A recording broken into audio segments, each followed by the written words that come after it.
السلام عليكم ورحمة الله وبركاته. إن الحمد لله الذي بنعمته تتم الصالحات، الذي علم القرآن وأكرمنا بالإسلام وأنعم علينا بالإيمان.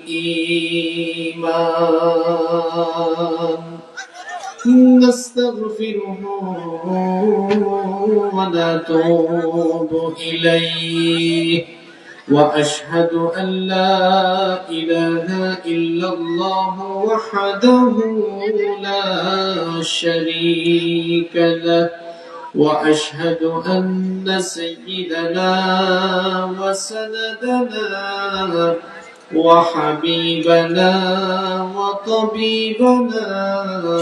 وطبيب أرواحنا محمدا عبد الله ورسوله، أرسله بالحق بشيرا ونذيرا وداعيا إلى الله بإذنه وسراجا منيرا.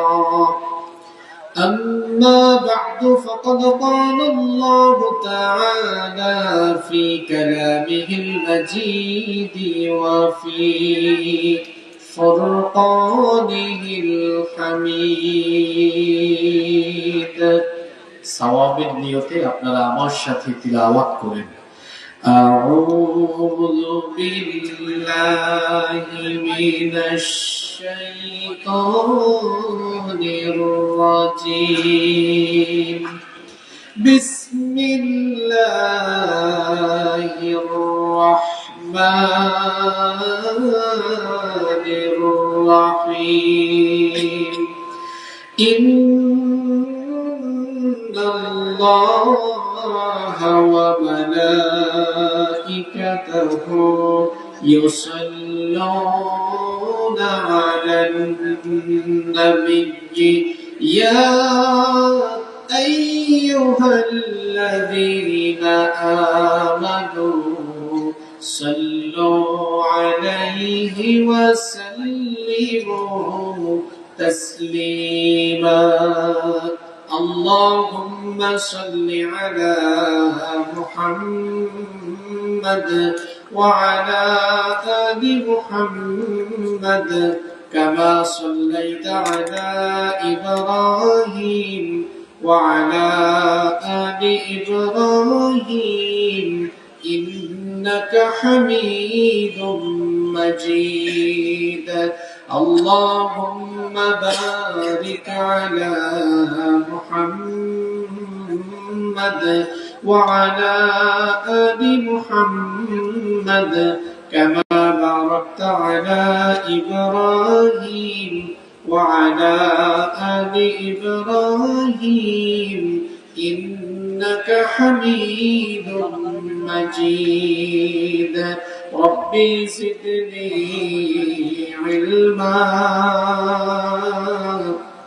ربي زدني علما.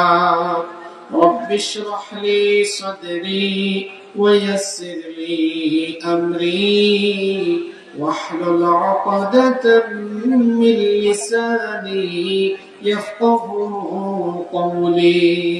سبحانك لا علم لنا إلا ما علمتنا إنك أنت العليم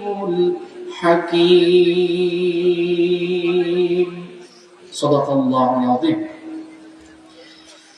إشنا الله নামে গান গাই, إشنا মনো প্রাণ জোড়াই, إشنا মনো প্রাণ জোড়াই। আল্লাহু আকবার বলো, আল্লাহু আকবার, আল্লাহু আকবার বলো, আল্লাহু আকবার। আল্লাহর নাম বলতে পারবেন না? পারবেন? বলেন আল্লাহু আকবার বলো, আল্লাহু আকবার। আল্লাহু আকবার বলো, আল্লাহু আকবার। ও মধুর নামটি নিলে হৃদয় হাসে, ও মধুর নামে সুখ নেমে আসে। ও মধুর নামটি নিলে হৃদয় হাসে, ও মধুর নামে সুখ নেমে আসে। ও নামের তুলনা হবে না, হবে না। ও নামের তুলনা মিলে না, মিলে না। তুলনা নাই, নাই, নাই। এসো না আল্লাহ নামে গান গাই, এসো না মন প্রাণ জোড়াই, এসো না মন প্রাণ জোড়াই। আল্লাহু আকবার বলো, আল্লাহু আকবার। আল্লাহু আকবার বলো, আল্লাহু আকবার। যে নামে ইব্রাহিমে আগুন হলো পানি, ডাকার মতো ডাকলে আজো সারা দেবেন তিনি রে মন, সারা দেবেন তিনি। যে নামে ইব্রাহিমে আগুন হলো পানি, ডাকার মতো ডাকলে আজো সারা দেবেন তিনি রে মন, সারা দেবেন তিনি। ও মধুর নামটি মিটায় হতাশার জ্বালা, গলেতে পরো নামের মালা।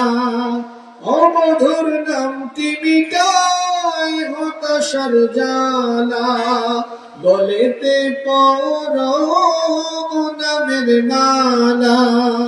ও নামের তুলনা মেলে না, মেলে না। ও নামের তুলনা হবে না, হবে না। তুলনা নাই, নাই, নাই। এসো না আল্লাহ নামে গান গাই, এসো না মন প্রাণ জোড়াই, এসো না মন প্রাণ জোড়াই। আল্লাহু আকবার বলো, আল্লাহু আকবার। আল্লাহু আকবার বলো, আল্লাহু আকবার।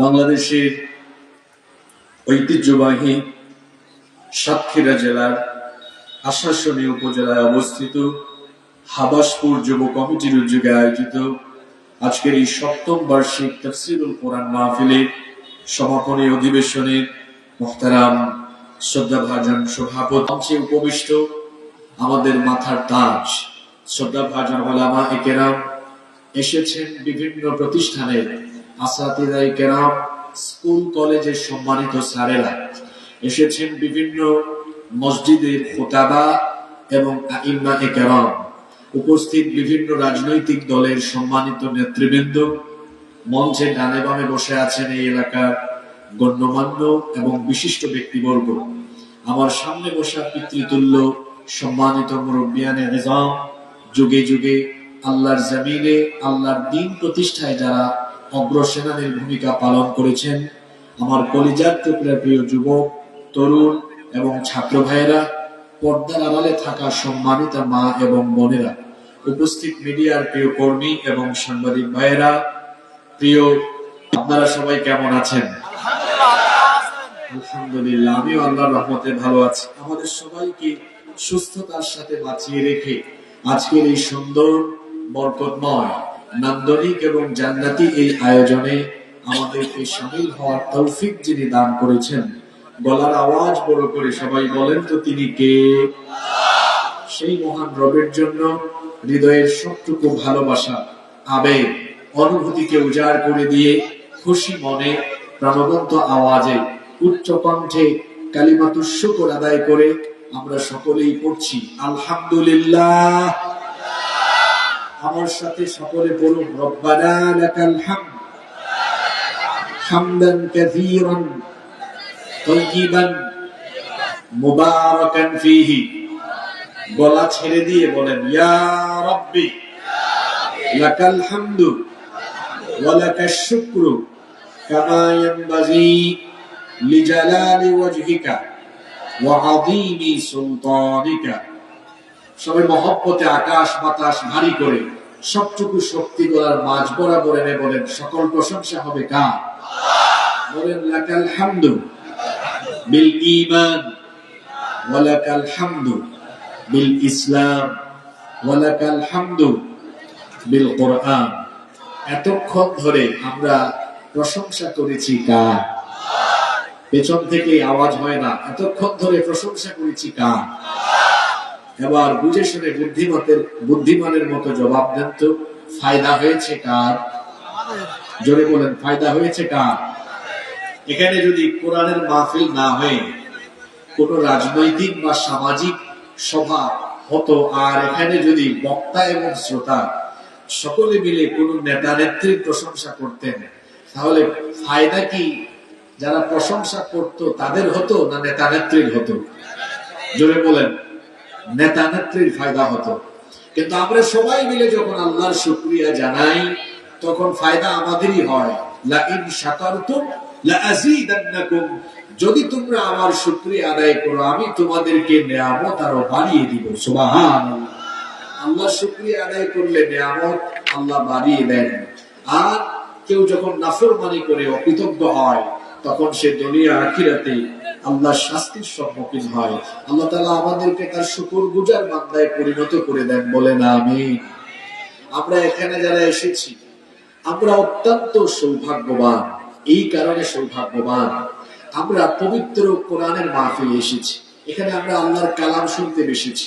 হাদিস শরীফে এসেছে, যারা ঘর থেকে দিন চর্চার উদ্দেশ্যে বের হয়, আমাদের নিচে হলে মাটি, নিচে কি মাটি, কিন্তু দিন চর্চার উদ্দেশ্যে যখন কেউ ঘর থেকে বের হয়ে তার পা মাটিতে ফেলে, তার পা তখন মাটিতে লাগে না। ফেরেশতারা তখন ওই ব্যক্তিদের সম্মানে তাদের রহমতের ডানা মাটির উপরে বিছিয়ে রাখে। সুবহানাল্লাহ। শুধু তাই নয়, কোরআনের সমাবেশে যারা আসে এদের প্রোটেকশনের জন্য, এদের সিকিউরিটির জন্য পুলিশ, র্যাব কিংবা স্পেশাল কোন সিকিউরিটি ফোর্সের দরকার হয় না। কারণ কোরআনের সমাবেশের চতুর্দিকে আল্লাহর রহমতের ফেরেশতারা আল্লাহর বান্দাদের পাহারায় দাঁড়িয়ে যায়। সুবহানাল্লাহ। এবং এখানে দাঁড়িয়ে থেকে তারা আল্লাহর দরবারে, আমরা যারা বসেছি আমাদের জন্য ক্ষমা প্রার্থনা করে ততক্ষণ, আমরা বসে বসে এখানে আল্লাহর জিকির করি ততক্ষণ। সুবহানাল্লাহ। শুধু তাই নয়, এখানে যতক্ষণ আমরা বসবো ততক্ষণ আল্লাহ তাআলা তার রহমত আমাদের উপরে নাযিল করতে থাকবে। সুবহানাল্লাহ। সম্মানিত উপস্থিতি, রাত অনেক গভীর হয়ে গিয়েছে। অপ্রাসঙ্গিক ও প্রয়োজনীয় অহেতুক কোনো কথা বলে আমরা সময় নষ্ট করতে চাই না। সরাসরি আমরা আল্লাহর কালাম থেকে হেদায়াতি, সমসাময়িক এবং আমাদের জন্য অতীব জরুরি কিছু কথা কোরআন সুন্নাহর দৃষ্টিকোণ থেকে আমরা শুনে হেদায়াতের পাথেও নিয়ে এখান থেকে বাড়ি যাব ইনশাআল্লাহ। আপনারা উপরে ডানে বামে তাকায়েন না। উপরে যা উড়ার উড়ুক, ডানে বামে যা হওয়ার হোক, আমাদের মনোযোগ থাকবে কোরআন হাদিসের দিকে। পারবো না ইনশাআল্লাহ? তবে আজকে কেন জানি আমার মনে হচ্ছে আমি ওয়াজ করতেছি সাতক্ষীরার বাইরে, আসি সাতক্ষীরায়, কিন্তু মনে হচ্ছে, অনুভূতিটা এমন যে মনে হচ্ছে সাতক্ষীরার বাইরে কোথাও বসেছে। আপনারা কি আমার উপর রাগ করলেন নাকি অন্য কোনো কারণ হতে পারে, আমি বুঝতে পারছি না। কারণ আমি জানি এই সাতক্ষীরার জনপদ, এই জনপদ অত্যন্ত মজলুম একটি জনপদ। আর এই জনপদের প্রতিটি মানুষ তাদের ভেতরে দ্বীনি চেতনা এবং আবেগ অনুভূতি অন্যান্য অঞ্চলের চেয়ে অনেক বেশি লালন করে। আর সাতক্ষীরার মানুষ যখন কথা বলে বীর পুরুষের মতো কথা বলে, কারণ সবাই জানে সাতক্ষীরার মাটি আলেম উলামা আর ইসলাম পন্থীদের ঘাঁটি। মনে হচ্ছে এখন সাতক্ষীরায় আছি আমি। আমার বাড়িও সিলেটে, শাহজালালের উত্তরসূরি আমরা। তো এমনিতেই আমাদের মধ্যে আলাদা একটা বিরক্ত কাজ করে, এটা ঐতিহ্যগত কারণে। তো দুর্বলতা নিজেরা রাখি না, আর দুর্বলতা পছন্দও করি না। এজন্য দুর্বল মুসলমান আমি আবার দেখতে পারি না। মুসলমান আবার দুর্বল হয় কি করে? মুসলমান হবে সবল, এমন শক্তিশালী, সে যখন কথা বলবে স্পষ্ট করে কথা বলবে, সে যখন চলাফেরা করবে পরিচ্ছন্নতার সাথে চলাফেরা করবে, অর্থাৎ তার উঠা বসা চলাফেরায় পরিচ্ছন্নতা এবং স্পষ্টতা বিরাজমান থাকবে। আমরা সবাই কনসেন্ট্রেট হয়ে অল্প কিছুক্ষণ কোরআনের হাদিসের আলোচনা শুনে হেদায়াতের পথে নিয়ে বাড়ি সংগ্রহ, আমরা বাড়িতে যাওয়ার জন্য প্রস্তুত আছি তো ইনশাআল্লাহ? আল্লাহ তৌফিক দান করেন। চলুন আমরা সময় নষ্ট না করি। সম্মানিত উপস্থিতি, এই পৃথিবী যেখানে আমরা বসবাস করছি এটা আমাদের জন্য চিরস্থায়ী ঠিকানা নয়। আজকে 4 তারিখ, 4 মে, আজকে কত মানুষ দুনিয়া থেকে চলে গিয়েছে, আজকে কত মানুষের জানাজা হয়েছে। আহারে, না জানি আগামীকাল আমার আপনার জানাজা হয় কিনা, কে যে কখন আমরা চলে যাই আমরা কেউ জানি না। আমাদের জীবনের যেমন একদিন পরিসমাপ্তি ঘটবে, ঠিক তেমনি ভাবে মাথার উপরের বিশাল আসমান, পায়ের তলার সুবিস্তৃত জমিন এবং গোটা এই বিশ্ব চলাচল একদিন লন্ড ভন্ড মেসাকার চূর্ণ বিচূর্ণ হয়ে কিয়ামতের ঘটনা অনুষ্ঠিত হবে। এ ব্যাপারে কি আপনাদের কোনো সন্দেহ আছে? তবে এই কিয়ামতের ঘটনা কোন দিন ঘটতে পারে, কবে ঘটতে পারে, এটা কেউ জানে না, কেবল একজনই সেটা জানেন। সবাই বলেন তো তিনি কে? নবী করিম সাল্লাল্লাহু আলাইহি ওয়াসাল্লাম মক্কাতুল মুকাররমায় যখন কাফির মুশরিকদেরকে কিয়ামতের কথা বলতেন, কাফির মুশরিক নাফরমানেরা বলতো, তারা বলতো, মুহাম্মদ, আমরা বলি সাল্লাল্লাহু আলাইহি ওয়াসাল্লাম, তুমি যে কিয়ামতের কথা আমাদেরকে বলো সেটা কোন দিন হবে, কখন হবে, এটাতে বড় অবিশ্বাস্য এবং আজীব ব্যাপার, এটা তো আমাদের বিশ্বাসই হয় না। আর তুমি যে কিয়ামতের কথা আমাদেরকে বলো সেটা যদি সত্যি সত্যি সংগঠিত হয় তাহলে আমাদেরকে বলো কবে, কখন তা সংগঠিত হবে। তারা যখন আল্লাহর নবীকেই প্রশ্ন করত, আল্লাহর নবীকে আল্লাহ তাআলা জবাব শিখিয়ে দিলেন। কোরআনে কারীমে আল্লাহ কাফের মুশরিকদের এই প্রশ্নের কথা উঠিয়ে দিয়েছেন। আল্লাহ তাআলা বলছেন, ইয়াসআলুকান নাসু আনিস সাআহ, ও নবী, তারা আপনাকে জিজ্ঞেস করে কখন কিয়ামতের ঘটনা ঘটবে, আপনি তাদেরকে জবাব দিয়ে দেন, কুল ইন্নামা ইলমুহা ইনদাল্লাহ।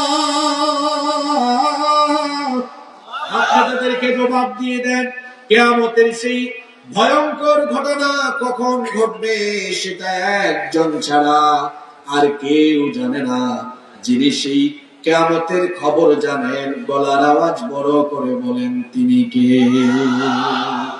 তবে আখিরি নবী, আমাদের প্রিয় নবী রাহমাতাল লিল আলামিন মুহাম্মাদুর রাসূলুল্লাহ, আমরা বলি সাল্লাল্লাহু আলাইহি ওয়াসাল্লাম, কিয়ামতের কিছু আলামত, কিছু সাইন, নিদর্শন আমাদেরকে বলে গিয়েছেন যা কিয়ামতের ঠিক আগ মুহূর্তে ঘটবে এবং এই পরিস্থিতি তৈরি হলেই কিয়ামত ঘটে যাবে। আজকে আমরা হাদিস থেকে, কিতাবুল ফিতানের অধ্যায় থেকে এরকম কয়েকটি হাদিস জানবো। এজন্য আমি এই টপিক আজকে সিলেক্ট করেছি। বর্তমান পৃথিবীতে যে বিভৎস পরিস্থিতি আর আমাদের চারপাশে যে অবস্থা এখন বিরাজমান, এটা কিয়ামতের ঠিক আগেকার দৃশ্য। কারণ আল্লাহ রাসূল বলেছেন শেষ জামানা কিয়ামতের আগের সময় হবে সবচেয়ে ফিতনার জামানা। জোরে বলেন তো কিসের জামানা? সবাই বলেন কিসের জামানা? এখন আমরা ফিতনার জামানায় বসবাস করি। সামনেও ফিতনা, পিছনেও ফিতনা, ডানেও ফিতনা, বামেও ফিতনা। আল্লাহর নবী বলেছেন কিয়ামতের আগ মুহূর্তে মানুষ তমসাচ্ছন্ন একটা ফিতনার পরিবেশ দ্বারা আচ্ছাদিত থাকবে। তিরমিজি শরীফে হাদিস এসেছে, হাদিসের বর্ণনাকারী সাহাবী হচ্ছেন আনাস ইবনে মালিক রাদিয়াল্লাহু আনহু। তিনি বলছেন, রাসূল কারীম, আমরা মহব্বতে সবাই বলি সাল্লাল্লাহু আলাইহি ওয়াসাল্লাম বলেছেন, আল্লাহর নবী বলছেন, ইয়াতি আলান নাসি জামান, খুব শীঘ্রই মানুষের উপরে এমন এক জামানা আসবে, আস-সাবিরু ফীহিম আলা দীনিহি কাল কাবিদি আলাল জামর, জ্বলন্ত কয়লার উপরে অবিচল থাকা যতটা না কঠিন হবে, ঈমানের উপরে টিকে থাকা মানুষের জন্য তার চাইতে আরো বেশি কঠিন হয়ে যাবে। কথাটা খেয়াল করেন, কত গুরুত্বপূর্ণ কথা। আখিরি জামানায়, ফিতনার এই জামানায় ঈমান নিয়ে বেঁচে থাকা এতটাই দুরূহ ব্যাপার হয়ে দাঁড়াবে, কয়লার উপরে দাঁড়িয়ে থাকা যতটা না কঠিন ইমানের উপরে টিকে থাকা হবে তার চাইতে কঠিন। এমন এক ফিতনা দুনিয়া ব্যাপী আচ্ছন্ন করবে। আল্লাহ নবী বলেছেন এমন ফিতনা আরম্ভ হয়ে যাবে, নবীজি বলেছেন ইউসবিহুর রাজুলু মুমিনান ওয়া ইউমসি কাফিরা। সকালবেলা কোন ব্যক্তি মুমিন থাকলেও ফিতনায় পড়ে সন্ধ্যার আগে সন্ধ্যাবেলা কাফির হয়ে যাবে। আল্লাহ নবী আরো বলেছেন ওয়া ইউমসি মুমিনান ওয়া ইউসবিহু কাফিরা। সন্ধ্যাবেলা কোন ব্যক্তি মুমিন থাকলেও রাতের বেলা ফিতনায় পড়ে সকালের আগে কাফের হয়ে যাবে। হাদিসটা আজকে আপনার সমাজের সাথে মিলায় দেখেন তো। এমন এক ফিতনার জামানায় আমরা বাস করি। ফিতনার উপকরণ আমার হাতে, ফিতনার উপকরণ আমার পকেটে, ফিতনার উপকরণ আমার ঘরে, ফিতনার উপকরণ উপাদান আমার সমাজের চারদিকে ছেয়ে গিয়েছে। এমন ভাবে ফিতনা আমাদেরকে আচ্ছন্ন করেছে যে সকালবেলা আমরা ঘর থেকে মুমিন হয়ে বের হলেও সন্ধ্যার আগে এই ফিতনায় পড়ে আমরা কাফির হয়ে যেতে পারি, ঈমান হারা হওয়ার সম্ভাবনা আছে। সন্ধ্যাবেলা রাতের বেলা আমরা মুমিন থাকলেও ফিতনায় আসক্ত হয়ে সকাল হওয়ার আগে ঈমান হারা হওয়ার সম্ভাবনা আছে না নাই? বেশি দূরে যাওয়া লাগবে না, আপনাদের প্রত্যেকের পকেটে এখন বর্তমান দুনিয়ার সবচাইতে ভয়ঙ্কর ফিতনার উপাদান সবার পকেটে আছে। শুধু এই ফিতনায় পড়লেই আপনি ঈমান হারা হয়ে যাওয়ার সম্ভাবনা আছে। বলেন তো দেখি ফিতনার নাম কি? কথা বলেন না কেন? জোরে বলেন এই ফিতনার নাম কি? মনোযোগ হারা হয়েন না।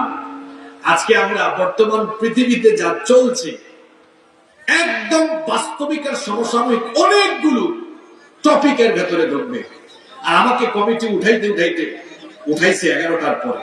যে কথাগুলো বলবো এগুলো লুট নেওয়ার জন্য পূর্ণাঙ্গ মনোযোগ মানুষের দরকার।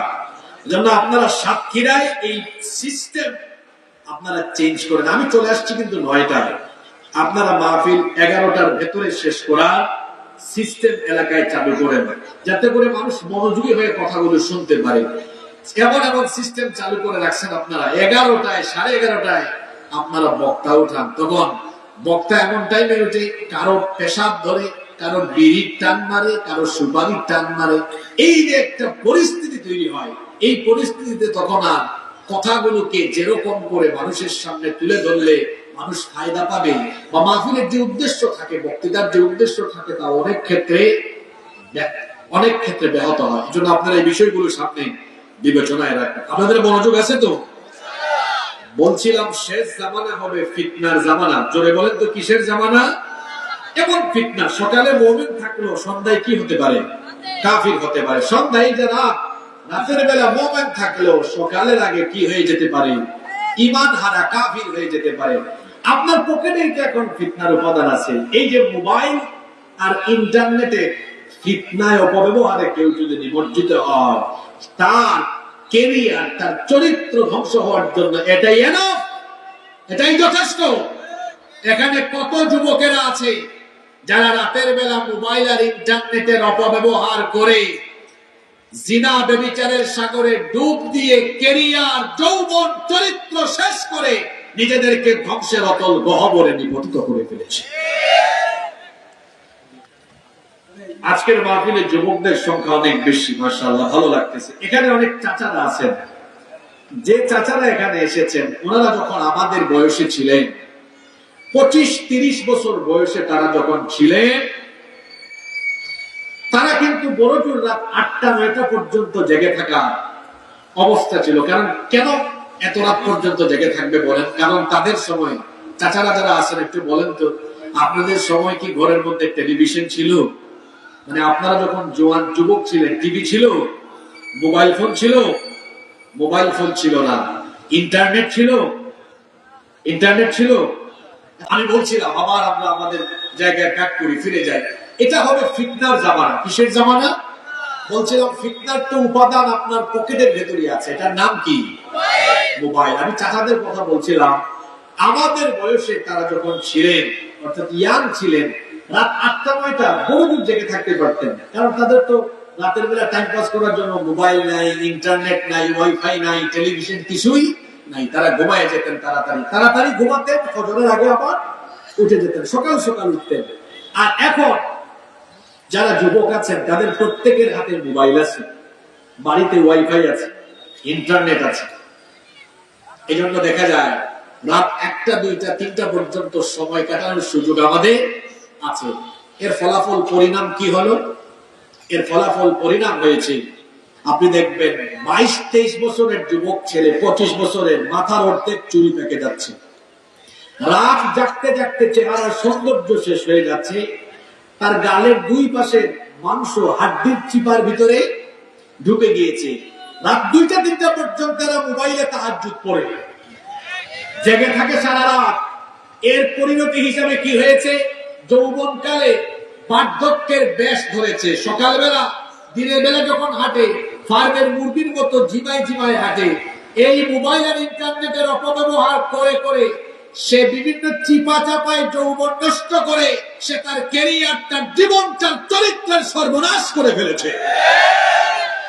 এই মোবাইল ফোন আর ইন্টারনেটের অপব্যবহারের কারণে আমাদের বহু পরিবার এখন ধ্বংস হয়ে গিয়েছে, পরকীয়া বেড়ে গিয়েছে, যুব সমাজ চরিত্রহীন হয়ে যাচ্ছে। মোবাইল আর ইন্টারনেট ব্যবহার করতে আমি নিষেধ করছি না আপনাকে, কিন্তু অপব্যবহার করতে আমি আপনাকে নিষেধ করছি। আজকে দেখবেন এই প্রযুক্তি আমাদের হাতে যারা ধরিয়ে দিয়েছে, যুবক ভাইরা মনোযোগ দিয়ে কথাগুলো শুনেন, এখানে কোনো অহেতুক কথা হবে না, খুব মনোযোগ দিয়ে শুনেন।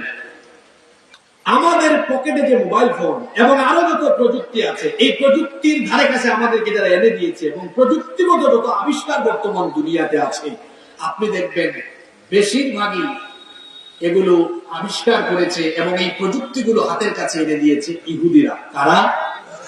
জোরে বলেন কারা? আমি কি ভুল বলেছি? সব সার্চ করে দেখেন কারা, সবাই বলেন কারা। পৃথিবীর জনসংখ্যার 100 ভাগের 1% ইহুদি নয়।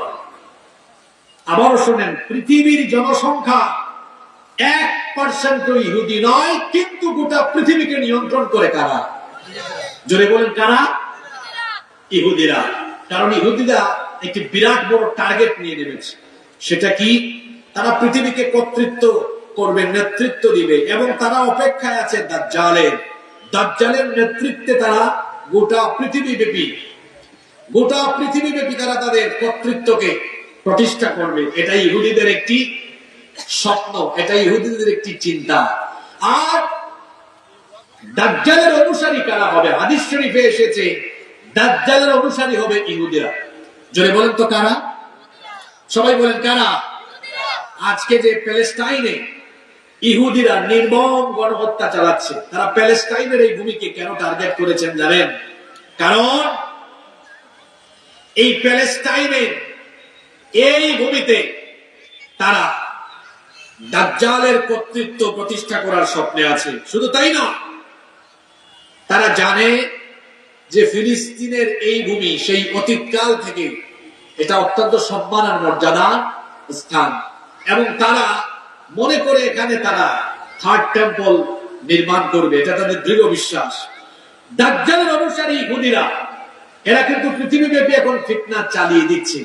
দাজ্জাল দুনিয়াতে চলে এসেছে, দাজ্জালীয় ফিতনা চলছে। আপনারা কি শুনতেছেন আমার কথা? দাজ্জাল কি বললাম, আসবে না চলে এসেছে? কথা বলেন তো, দাজ্জাল আসবে না চলে এসেছে? চলে আসলে আপনারা দাজ্জালকে দেখেন না কেন? দাজ্জালের জন্ম এখন নয়, বহু আগে হয়েছে। এমনকি রাসূলের জামানায়ও দাজ্জাল ছিল। রাসূলের জামানায় কিছু সাহাবীরা দাজ্জালকে নিজের চোখে দেখেছেন, দাজ্জালের সাথে তারা কথাও বলেছেন। শুনেন তাহলে সেই হাদিসটা। একজন মহিলা সাহাবী হাদিসটি বর্ণনা করেছেন, তার নাম হলো ফাতিমা বিনতে কাইস রাদিয়াল্লাহু আনহা। তিনি বলছেন, ফজরের আযান আমি শুনলাম। ফজরের আযান শোনার পরে আমি মসজিদে নববীতে আল্লাহর নবীর ইমামতিতে আল্লাহর নবীর পিছনে নামাজ আদায়ের জন্য মসজিদে নববীর উদ্দেশ্যে আমি পথ চলা আরম্ভ করলাম। মসজিদে নববীতে আমি হাজির হলাম, আল্লাহর নবীর ইমামতিতে আমি ফজরের নামাজ আদায় করলাম। এই মহিলা সাহাবী ফাতিমা বিনতে কাইস রাদিয়াল্লাহু আনহা বলছেন, আমি মহিলাদের কাতারে একেবারে সামনের কাতারে দাঁড়িয়ে আল্লাহর নবীর ইমামতিতে নামাজ আদায় করলাম। নামাজ কমপ্লিট হলো। নামাজ শেষ হওয়ার পরে আল্লাহর নবী সালাম ফিরিয়ে সাথে সাথে দাঁড়িয়ে গেলেন। সকল সাহাবীদেরকে লক্ষ্য করে বললেন, ও আমার সাহাবীরা, কেউ নিজেদের জায়গা থেকে উঠো না, গুরুত্বপূর্ণ কথা আমি তোমাদের সাথে শেয়ার করব। সকল সাহাবীরা বসে বললেন। আল্লাহর নবী বক্তৃতা আরম্ভ করলেন। আল্লাহর নবী বললেন, তামিম দারি, নামটা মনে রাখবেন, তামিম দারি। আল্লাহর নবী বললেন, তামিম দারি এতদিন খ্রিস্টান ছিল, সে আমার কাছে এসে ইসলাম গ্রহণ করেছে, কালেমা পড়ে মুসলমান হয়ে গিয়েছে। তামিম দারি আমাকে দাজ্জাল সম্পর্কে এমন খবর দিয়েছে, আমি তোমাদেরকে দাজ্জালের ব্যাপারে যা শেয়ার করব তার বক্তব্যের সাথে তা সিমিলার হয়ে যাওয়ার কারণে আমি দাজ্জাল সম্পর্কে তার বেলা কথাগুলো তোমাদের সামনে তুলে ধরব।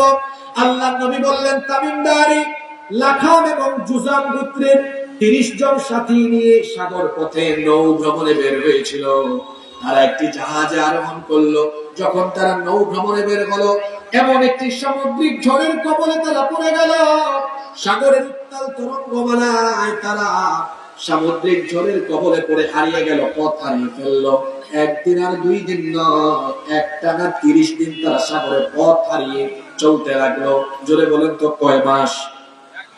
মনোযোগ আছে, কয় মাস? 1 মাস ব্যাপী তারা পথ চলতে লাগলো। 1 মাস পরে তারা একটা অচেনা অজানা নীরব দ্বীপে তাদের জাহাজ গিয়ে নোঙর করলো। সেই অচেনা অজানা নীরব দ্বীপে তারা সবাই নামলেন। নামার পরে দেখলেন কোনো মানুষজন নাই। আচ্ছা, কোথাও আপনি গিয়েছেন, যাওয়ার পরে দেখলেন কোথাও কোনো লোকজন নাই, কোথাও কোনো মানুষজন নাই, বলেন তো ভয় লাগবে কি লাগবে না? তারা ভীত বিহ্বল হয়ে গেলেন। ভয়ে ভয়ে ভয়ে ভয়ে সামনে আগালেন। আগাতে আগাতে তারা এক বিভৎস প্রাণী দেখলেন, এমন একটা জন্তু দেখলেন, তার গায়ে এত বেশি লোম ছিল। অতিরিক্ত পরিমাণ লোম থাকার কারণে এই প্রাণীর সামনের অংশ কোনটা, পেছনের অংশ কোনটা, কোনটাই বোঝা যায় না। তারা ভীত হয়ে জিজ্ঞেস করলেন, মান আনতা, তুমি কে? সে তখন জবাব দিল, আনাল জাসসাসা, আমি হচ্ছি গুপ্তচর, আমি হলাম গোয়েন্দা। তখন তারা জিজ্ঞেস করলেন, এই অচেনা অজানা নীরব দ্বীপে তুমি কার গোয়েন্দাগিরি করো, তুমি কার গুপ্তচর? সে বলল, একটু সামনে আগাও, টের পাবা আমি কার গুপ্তচর। তারা আরো ভীত হয়ে গেলেন, সামনের দিকে পা বাড়ালেন। যেতে যেতে যেতে যেতে তারা গিয়ে দেখলেন ভয়ঙ্কর চেহারার এক বিভৎস দানবাকৃতির এক ব্যক্তি সেখানে এমন ভাবে আছে, আমার দিকে খেয়াল করেন, এই 2টা হাত ঘাড়ের নিচে এইভাবে দিয়ে শিকল বন্দী, আবার এক চোখা কানা, এলোমেলো উষ্ণ পুষ্প, অসম্ভব রকমের কুকুরানো চোল, ভয়ঙ্কর দানবাকৃতির বিরাট দেহ, 2 পা শিকল দিয়ে বাঁধা, 2 হাত মাথার নিচে এইভাবে করে শিকল দিয়ে জিঞ্জির দিয়ে বাঁধা, বিভৎস চেহারা। ভীত বিহ্বল হয়ে তারা জিজ্ঞেস করলেন, তুমি কে? এই অচেনা অজানা গহীন নীরব এই দ্বীপে তুমি এখানে শিকল পরানো, জিঞ্জির পরানো কেন? কে তোমাকে এখানে বন্দী করলো? সে তখন বলল, আমার পরিচয় তোমাদেরকে দিব পরে, তোমাদের পরিচয় আমাকে দাও আগে। আগে বলো তোমরা কারা, কোথা থেকে এসেছো? তারা বললেন, আমরা আরবের মানুষ, আমরা আরব থেকে এসেছি, নৌভ্রমণে বের হয়েছিলাম। আমরা সামুদ্রিক ঝড়ের কবলে পড়ে পথ হারিয়ে ফেলায় 1 মাস সাগরে পথ চলতে চলতে নীরব অচেনা অজানা এই দ্বীপে এসে আমাদের জাহাজ নোঙর করেছে, এখানে আমরা আজকেই নামলাম, আমরা আরবের মানুষ। সে তখন বলল, তোমরা যেহেতু আরবের মানুষ, আমাকে আগে বলো তো আরবে একজন নবী আসার কথা, তার আগমন হয়েছে নাকি? তারা বলল, হ্যাঁ তার আগমন হয়েছে। সে জিজ্ঞেস করলো, তিনি এখন কোথায় আছেন? তারা বললেন, তিনি মক্কা থেকে হিজরত করে মদিনায় গিয়েছেন। সে জিজ্ঞেস করলো, কাফিরদের সাথে তার কি কোনো যুদ্ধ হয়েছে নাকি? তারা বললেন, হ্যাঁ কিছুদিন আগে বদরের যুদ্ধ হয়েছে। সে জিজ্ঞেস করলো, কারা বিজয়ী হয়েছে? তারা বললেন, মুহাম্মাদুর রাসূলুল্লাহ, আমরা বলি সাল্লাল্লাহু আলাইহি ওয়াসাল্লাম এবং তার সাহাবীরা বিজয়ী হয়েছেন। সে বলল, হ্যাঁ এমনটাই তো হওয়ার কথা, তার সাথীরা দুনিয়া আখিরাতে কল্যাণ প্রাপ্ত হবে।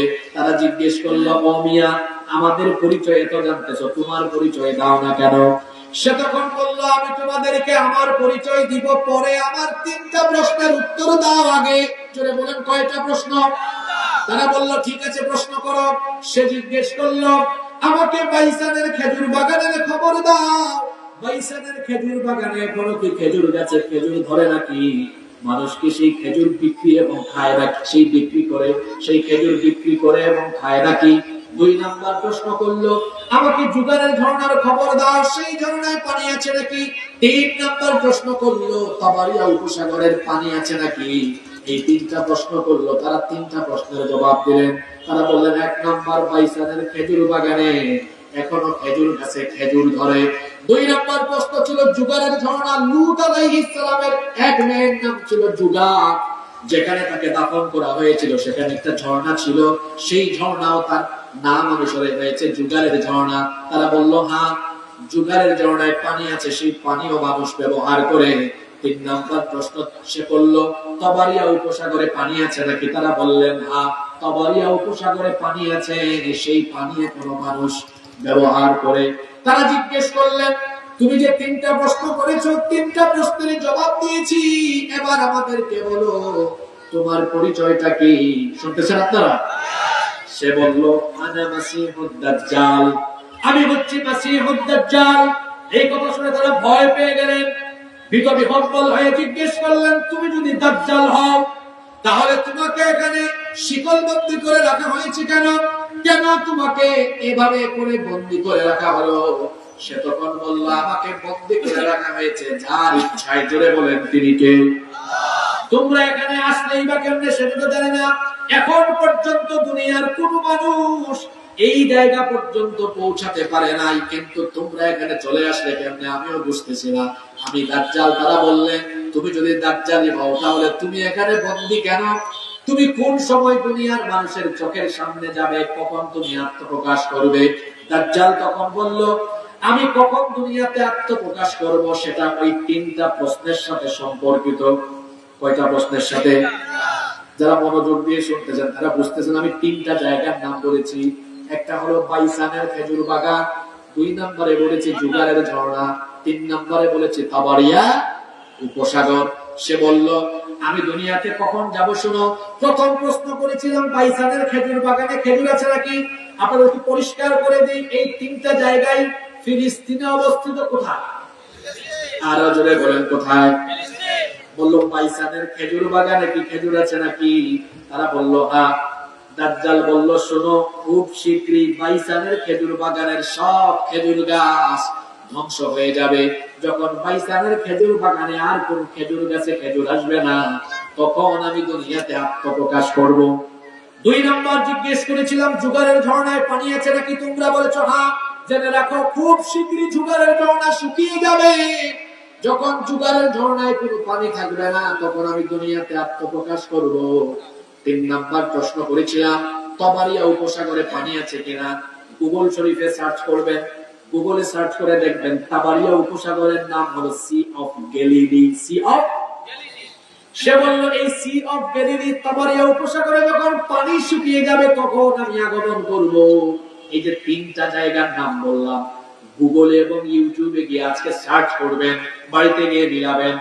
বাইসানের খেজুর বাগানে এখন কোনো খেজুর গাছ আগের নাই। ইহুদিরা মেক্সিকো থেকে এনে কিছু খেজুর গাছ এখানে লাগিয়েছে। জুগারের ঝর্ণায় এখন কোনো পানি নাই, শুকিয়ে গিয়েছে। তিন নাম্বার সি অফ গ্যালিলি, সেখানে ইহুদিরা কৃত্রিম ভাবে কিছু পানি সরবরাহ করে, অল্প পানি, কিন্তু আগের মতো পানি নাই। তার মানে দাজ্জাল দুনিয়াতে আত্মপ্রকাশ করার জন্য যে তিনটা জায়গা তার আত্মপ্রকাশের সাথে রিলেটেড, বলেন তো তিনটা জায়গার নামই বললাম। বাইসারের খেজুর বাগানে খেজুর এখন আগের কোনো গাছ নাই। তাবারিয়া উপসাগরের পানিও শুকিয়ে গিয়েছে, জুগারের ঝর্ণায় পানিও শুকিয়ে গিয়েছে। তার মানে দুনিয়াতে দাজ্জালের আত্মপ্রকাশের সময় হয়ে। শুনতেছেন আপনারা? এক হাদিসে চার প্রশ্নের উত্তর পাবেন। এক, দাজ্জাল কোথায়, কি অবস্থায়। দুই, কখন আগমন করবে। তিন, এসে কতদিন থাকবে। চার, কি করবে। চারটা প্রশ্নের উত্তর কয় হাদিসে আছে। এই হাদিস থেকে জানলেন দাজ্জালের জন্ম হবে না হয়েছে। মহিলা মানুষের মতো কথা বলেন, হয়েছে না হবে। আপনাকে যে আলোচনার শুরুতে বলছি দাজ্জালীয় ফিতনা আপনার পকেটে আছে, আপনি তো তখন কথাটা বুঝেন নাই, আরেকটু পরে আরো ক্লিয়ার হবে। দাজ্জালের জন্ম হয়েছে, সে আছে। অন্য একটা হাদিসে এসেছে আল্লাহর নবী বলেছেন, আলা ইন্না ফি বাহরিল ইয়ামিন আও ফি বাহরিশ শাম আও ফি বাহরিশ শাম। আল্লাহর নবী বলেছেন, ইয়ামেন কিংবা শামের কোন একটা অচিন দ্বীপের মধ্যে আল্লাহ তাকে শিকলবন্দি করে রেখেছেন। অজানা একটা দ্বীপ এসে আছে। এই সাহাবীরা বললেন, এই লোকজন যারা কথা বলছিলেন তামিমদারির সাথে যারা 30 জন ছিলেন, তারা বলেন, আচ্ছা বুঝলাম তুমি দাজ্জাল, তুমি দুনিয়াতে যাবে কখন? সেটার উত্তর পাইলাম, এবার বলো দুনিয়াতে যাওয়ার পরে তুমি কি করবে? সে বলল, এই দুনিয়ায় মক্কা আর মদিনা বাদ দিয়ে সকল জায়গায় আমি ঘুরে বেড়াবো, আর মানুষকে ঈমান থেকে আমি ঈমান হারা করে আমি মানুষকে কাফির বেঈমান বানিয়ে দিব। তারা প্রশ্ন করলেন, দুনিয়াতে যাওয়ার পরে তুমি কতদিন থাকবে? দাজ্জাল বলল, আমি দুনিয়াতে থাকবো 40 দিন। কথা বুঝে থাকলে বলেন কতদিন? তবে স্বাভাবিক 40 দিনের মতো নয়। দাজ্জালের প্রথম দিনটা হবে 1 বছরের সমান। জোরে বলেন কয় বছরের সমান? দ্বিতীয় দিনটা হবে 1 মাসের সমান। তৃতীয় দিনটা হবে 1 সপ্তাহের সমান। বাকি থাকলো কতদিন? গুরুস্থানে ওয়াজে বসছি। দাজ্জাল এসে দুনিয়ায় 40 দিন থাকবে। প্রথম দিনটা হলো 1 বছরের সমান, দ্বিতীয় দিন হলো 1 মাসের সমান, তৃতীয় দিন হলো 1 সপ্তাহের সমান। বাকি থাকলো কতদিন? এই 37 দিন হবে স্বাভাবিক দিনের মতো। দাজ্জাল এভাবে এসে দুনিয়ার ফিতনা চালাবে। এই দাজ্জাল দুনিয়ায় যখন আসবে, দাজ্জালের অনুসারী হবে ইহুদিরা। জুড়ে বলেন কারা? দাজ্জাল আসার পরে ইহুদিরা তাকে প্রত্যক্ষভাবে সহযোগিতা করবে। ইহুদিরা হবে দাজ্জালের সেনাবাহিনী। আর দাজ্জাল দুনিয়াতে আত্মপ্রকাশের আগে তার দাজ্জালীয় ফিতনা চালানোর জন্য ইহুদিদেরকে দায়িত্ব দিয়েছে। এই ইহুদিরা দাজ্জালীয় ফিতনা প্রত্যেকটা মানুষের কাছে ঘরে ঘরে পৌঁছে দিয়েছে। এই দাজ্জালকে সাপোর্ট করবে, সহযোগিতা করবে এই ইহুদিরা। এই ইহুদিরা দাজ্জাল আত্মপ্রকাশের আগে দাজ্জালীয় কাজ আঞ্জাম দিবে। আবার এই দাজ্জাল তাকে হত্যা করার জন্য আল্লাহ তাআলা একজন নবীকে পাঠাবেন। একজন নবীর কোনো ইন্তেকাল হয় নাই, তিনি মারা যান নাই। বলেন তো সেই নবীর নাম কি? ঈসা নবীর কোনো ইন্তেকাল হয় নাই, তিনি এখনো মারা যান নাই। যদিও খ্রিস্টানদের আকীদা হলো তারা ঈসা নবীকে শুলে চড়িয়ে হত্যা করেছে, কিন্তু তারা যাকে শুলে চড়িয়ে হত্যা করেছে তিনি ঈসা ছিলেন না, তিনি ছিলেন মিস্টার মিসা। তিনি ঈসা ছিলেন না, তিনি ছিলেন কি? মিসা। তারা যখন ঈসা আলাইহিস সালামকে হত্যা করার জন্য ঘরের চারপাশে ঘিরে ফেললো, আল্লাহ তাআলা তখন ঈসা নবীকে আসমানে উঠায় হেফাজত করলেন। আল্লাহু আকবার। এরা ঘরের ভিতরে ঢুকলো। ঢুকার পরে তারা ঈসা নবীকে খুঁজে ঈসা নবীকে পায় না। যে সৈন্যরা ওই ঘরে ঢুকেছিল, এদেরই মধ্যে একজন সৈন্যকে আল্লাহ ঈসা নবীর সূরত দিয়ে দিলেন। এটা আল্লাহর জন্য কঠিন না সহজ? আরো জোরে বলেন কঠিন না সহজ? একজন সৈন্যকে ঈসা নবীর আকার আকৃতি দেওয়া হলো। বাকিরা এর ধরলো, এই তো ঈসা পেয়েছি, এর ধরো। সে বলে, তোমরা আমাকে ধরছো কেন? আমি তো ঈসা না, আমি মিসা। তারা বলে, না তুই ঈসা। সে বলে, না আমি মিসা। তারা বলে, না তুই আসলে ঈসা। তুই ঈসা না হলে তোর চেহারা ঈসার মতো কেন? আসলে তার চেহারা কি ঈসা নবীর মতো বানিয়ে দিয়েছেন কে? তাকে ধরে নিয়ে তারা শুলে চড়িয়ে হত্যা করেছে। কিন্তু আল্লাহর কুরআন আমাদেরকে বলে, তারা যাকে হত্যা করেছে তিনি ঈসা আলাইহিস সালাম ছিলেন না। তাকে আসমানে উঠায়া হেফাজত করেছেন কে? তিনি দুনিয়াতে আসবেন। দাজ্জাল দুনিয়াতে আসার পরে দাজ্জালকে কতল করার জন্য সিরিয়ার দামেস্কে পূর্ব দিকের সাদা গম্বুজওয়ালা একটা মসজিদে ফজরের নামাজের সময় ইমাম মাহদী আলাইহিস সালাম ইকামতের সময় তিনি যখন মেহরাবে নামাজে ইমামতির জন্য আগাবেন, এমন সময় ওই পূর্ব দিকের সিরিয়ার পূর্ব দিকের সাদা গম্বুজওয়ালা সেই মসজিদে 2 জন ফেরেশতার কাঁধের উপরে ভর করে ঈসা নবী দুনিয়াতে অবতরণ করবে। ইমাম মাহদী আলাইহিস সালাম তাকে দেখেই চিনে ফেলবেন, বলবেন আসেন আপনি ইমামতি করেন। তিনি বলবেন, না আমি ইমামতির জন্য দুনিয়াতে আসি না, এখানে আপনার ইমামতির জন্য দাঁড়ানোর জন্য আসি না। আমি এসেছি এক মহান দায়িত্ব নিয়ে, আমি মুক্তাদি হব, আপনি ইমামতি করেন। নামাজ অনুষ্ঠিত হবে। নামাজ অনুষ্ঠিত হওয়ার পরে ঈসা নবী ইমাম মাহদীকে পাশে রেখে ভাষণ দিবেন, বক্তব্য দিবেন যে আল্লাহ তাআলা আমাকে পাঠিয়েছেন দাজ্জালকে কতল করার জন্য। সুবহানাল্লাহ পড়বেন না? 2টা দল। খেয়াল করেছেন, আমরা কিন্তু আলোচনার একদম এমন গভীরে ঢুকছি, এখন বর্তমান দুনিয়ার সমসাময়িক ইস্যু ঢুকে যাবে। মনোযোগ আছে তো সবার? দুইটা দল, এই উম্মতের দুইটা দলকে আল্লাহ তাআলা জাহান্নাম থেকে মুক্তি দিবেন এবং বিনা হিসাবে বিনা বিচারে আল্লাহ তাদেরকে জান্নাত দিয়ে দিবেন। কয়টা দল? খেয়াল করে হাদিসটা শুনেন। নাসাই শরীফে হাদিসটি এসেছে, তাওবান রাদিয়াল্লাহু আনহু হাদিসটি বর্ণনা করেছেন। আল্লাহর নবী বলেছেন, ইসাবাতান মিন উম্মতি আহরাজাহুমাল্লাহু মিনান নার। আল্লাহর নবী বলেছেন, আমার উম্মতের দুটি দলকে আল্লাহ তাআলা জাহান্নাম থেকে মুক্তি দিয়েছেন, আল্লাহ তাদেরকে জান্নাত দিবেন। সুবহানাল্লাহ। দেখেন তো এই দুই দলে যাওয়ার সুযোগ আছে কিনা, হাদিসটা ভালো করে শুনেন। আল্লাহর নবী বললেন, প্রথম দল হলো ইশারাতুন তাগজুল হিন্দ, যারা হিন্দুস্তানের বিরুদ্ধে যুদ্ধে অংশ নেবে। খেয়াল করে শুনেন তো, আল্লাহর নবী বলেছেন যারা এক নাম্বার দল হলো যারা হিন্দুস্তানের বিরুদ্ধে যুদ্ধে অংশ নেবে। কার বিরুদ্ধে? জোরে বলেন তো। তার মানে ১৫০০ বছর আগে আল্লাহর নবী জানতেন হিন্দুস্তানে একটা কি হবে। জোরে বলেন কি হবে? হিন্দুস্তান চিনেন না তো আপনারা? হিন্দুস্তান কি চিনেন আপনারা? তার মানে ১৫০০ বছর আগে নবীজি বলেছেন কিয়ামতের আগে হিন্দুস্তানে একটি যুদ্ধ হবে যেটার নাম হবে গাজওয়াতুল। জোরে বলেন গাজওয়াতুল হিন্দ। এই যুদ্ধে শহীদ হওয়া না, হাদিসের ভাষা শুনেন, শহীদ হওয়া না, এই যুদ্ধে অংশগ্রহণ করলেই আল্লাহ বিনা বিচারে বিনা হিসাবে জান্নাত দিবে। আর দুই নম্বর দল হলো ওয়াইসাবাতুন তাকুনু মা'a ঈসা ইবনে মারইয়াম আলাইহিস সালাম। ঈসা নবী দুনিয়াতে আসার পরে যারা দাজ্জালের বিরুদ্ধে ঈসা নবীকে সাহায্য করার জন্য ঈসা নবীর সাথী হবে, তাদেরকে আল্লাহ বিনা হিসাবে জান্নাত দিয়ে দিবে। হাদিস বুঝে থাকলে বলেন তো, এখানে আমরা যারা আসি এই দুই দলে যাওয়ার পরিস্থিতি আমাদের জীবনে আসার সম্ভাবনা আছে না? কারণ এই দুইটা ঘটনা পৃথিবীতে ঘটে গিয়েছে না ঘটবে? জোরে বলেন ঘটে গিয়েছে না ঘটবে? একটা হলো কি হিন্দুস্তানের বিরুদ্ধে যুদ্ধে অংশ নেওয়া। আপনারা জানেন যে বর্তমানে এমনিতেই হিন্দুস্তানে এমন এক পরিস্থিতি বিরাজ করছে, তারা নিজেরাই গাউরামি ঘাটতেরামি করে করে তারা এই অঞ্চলে একটা যুদ্ধ বাঁধিয়ে দেওয়ার মতো পরিস্থিতি সৃষ্টি করছে। মনোযোগ আছে তো আপনাদের?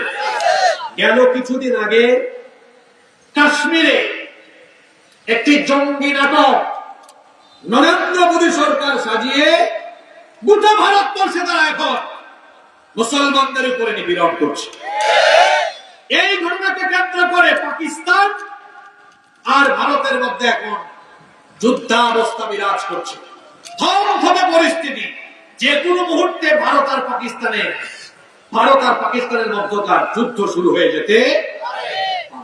একদিকে তারা পাকিস্তানের সাথে ঝাড়াঝাড়ি করে, অন্যদিকে গত ৫ই আগস্ট ২০২৪ তারা তাদের সেবাদাস, তাদের তাবেদারদেরকে বাংলাদেশের নেতৃত্ব থেকে হারানোর পরে বাংলাদেশের ব্যাপারে তাদের দৃষ্টিভঙ্গি তারা এমন করেছে যে তারা বিভিন্ন সময় বিভিন্ন ইস্যু দিয়ে তারা এমন এমন পরিস্থিতি সৃষ্টি করছে যেন মনে হয় তারা গায়ে পড়ে ইচ্ছা করে বাংলাদেশের সাথে একটা যুদ্ধাবস্থা পরিস্থিতি তৈরির চেষ্টা করছে। আমরা সতর্ক করে দিতে চাই, আমার দেশের লাল সবুজ পতাকার দিকে কেউ চক্ষু বাড়ালে সেই চক্ষুকে আমরা তুলে ফেলবো। এই দেশের মানচিত্রের দিকে কেউ কালো হাত বাড়ালে এদেশের ২০ কোটি মানুষ সেই কালো হাতকে ভেঙে চুরে গুঁড়া গুঁড়া করে দিবে। কারণ আমরা কাউকে ভয় করি, একজনকে ভয় করি, তিনি কে? তারা আমাদেরকে ভয় দেখা এবং তাদের দেশের মিডিয়াগুলো বাংলাদেশের ব্যাপারে কিরকম মিথ্যাচার করে তা আপনারা জানেন। এই যে রিপাবলিক বাংলা পশ্চিমবঙ্গের একটা ইউটিউব ভিত্তিক সংবাদ মাধ্যম, এই চ্যানেলের যে সাংবাদিক ময়ূখ রঞ্জন, দেখছেন ব্যাংক যেমন লাফায় সেও তেমন। আর কি ডায়লগ, থাকবে না বাংলাদেশটা, থাকবে না। আপনারা দেখছেন কিনা গতকাল কলকাতায় তার বিরুদ্ধে আর এই রিপাবলিক বাংলার বিরুদ্ধে মানুষ স্লোগান দিয়েছে, থাকবে না রিপাবলিক বাংলা, থাকবে না, অর্থাৎ এটা বন্ধ করে দিতে হবে, থাকবে না মহিগ্রঞ্জন, থাকবে না, অর্থাৎ তাকে জেলের বাইরে থাকতে দেওয়া হবে না। অর্থাৎ হিন্দু মুসলিম দাঙ্গা এবং সংঘাত বা উস্কানিমূলক বক্তব্য দেওয়ার অপরাধে দায়ে হিন্দু মুসলিম সবাই এখন এর গ্রেফতার করার জন্য আন্দোলন করছে। এমনকি এই চ্যানেলটাকে বন্ধ করার জন্য তারা কি করছে? আন্দোলন করছে। তারা মাঝে মাঝে পরিসংখ্যান দেখায়, বাংলাদেশ আর ভারতের যুদ্ধ পরিস্থিতি তৈরি হলে বাংলাদেশ পারবে না। তারা বলে আমাদের যুদ্ধ বিমান বেশি, তাদের যুদ্ধ বিমান কম, আমাদের জনসংখ্যা বেশি, তাদের জনসংখ্যা কম, আমাদের মিলিটারি বেশি, তাদের মিলিটারি কম, আমাদের জাহাজ বেশি, তাদের জাহাজ কম। অর্থাৎ অস্ত্র শস্ত্র এবং যুদ্ধের যাবতীয় উপাদান সরঞ্জাম তাদের বেশি, আমাদের কম, এজন্য আমরা তাদের সাথে পারবো না। কিন্তু এই ব্যাককলের দল এরা তো জানে না, আমাদের কাছে কিছু না থাকলেও, ওদের কাছে সব থাকলেও আমাদের কাছে এমন একটা জিনিস আছে যা ওদের কাছে বলেন তো সেটা কি? জোরে বলতে হবে, সেটা কি? মুসলমান যখন ইমানি চেতনা নিয়ে দাঁড়িয়ে যায় তখন সেই মুসলমানদেরকে পরাভূত করার, হারিয়ে দেওয়ার শক্তি দুনিয়াতে কারোরই না। আমাদেরকে ভয় দেখায় লাভ নাই, কারণ আমাদের নবী আমাদেরকে ১৫০০ বছর আগে জানিয়ে গিয়েছেন হিন্দুস্তানে একটি যুদ্ধ হবে। তিনি আমাদেরকে জানিয়ে গিয়েছেন যে এই যুদ্ধে যারা অংশ নিবে আল্লাহ তাদেরকে জান্নাত দিয়ে দিবেন। আমরা যুদ্ধ প্রিয় নই, আমরা শান্তি প্রিয়। তবে কেউ যদি আমাদেরকে একদম গায়ে পড়ে আমাদের বিরুদ্ধে লেগে যায়, আমরা মুসলমান, আমরা যুদ্ধ প্রিয় নই, আমরা শান্তি প্রিয়, এটা ঠিক আছে। আমরা কাউকে আক্রমণ করি না, এটাও ঠিক আছে। কিন্তু জেনে রাখতে হবে, আমরা কাউকে আক্রমণ করি না, এটা যেমন সত্য, তেমনি আমরা আক্রান্ত হলে কাউকে ছাড় দেই না, এটাও সত্য। সম্মানিত সাতক্ষীরাবাসী, আল্লাহ রাসূল শুধু জান্নাতের সুসংবাদ দিয়ে যান, আরো বলেছেন এই যুদ্ধে প্রচুর মুসলমান শহীদ হবে, কিন্তু এই যুদ্ধে আল্লাহ মুসলমানদেরকে বিজয় দিয়ে দিয়েছেন। শহীদ হওয়ার কথা শুনে আপনারা কি ভয় পেয়েছেন? আমার জাতীয় কবি বলেছেন, উহারা চাহুক দাসের জীবন, আমরা শহীদি দরজা চাই। নিত্য মৃত্যু ভিতরা, মোরা মৃত্যু কোথায় খুঁজে বেড়াই। আমাদের অতীত ইতিহাস আমরা জানি, আমাদের পূর্বপুরুষেরা বদরে, উহুদে, খায়বারে, খন্দকে চিপায় চাপায় লাশ দেখেছেন, তারা ভয় পাননি। সাগরের উত্তাল তরঙ্গমালা পাড়ি দিয়ে পৃথিবীর দিক দিগন্তে তারা কালিমার পতাকা উড়িয়েছে। আমরা তাদের উত্তরসূরি, আমাদেরকে মৃত্যুর ভয় দেখিয়ে লাভ নাই। আগুনের স্ফুলিঙ্গ ভেদ করে সাগরের উত্তাল তরঙ্গমালা পাড়ি দিয়ে জালেমের স্বপ্নে, জালেমের বুকে কাপুরু সৃষ্টি করে কালেমার পতাকা আমরা উড়াই দিব।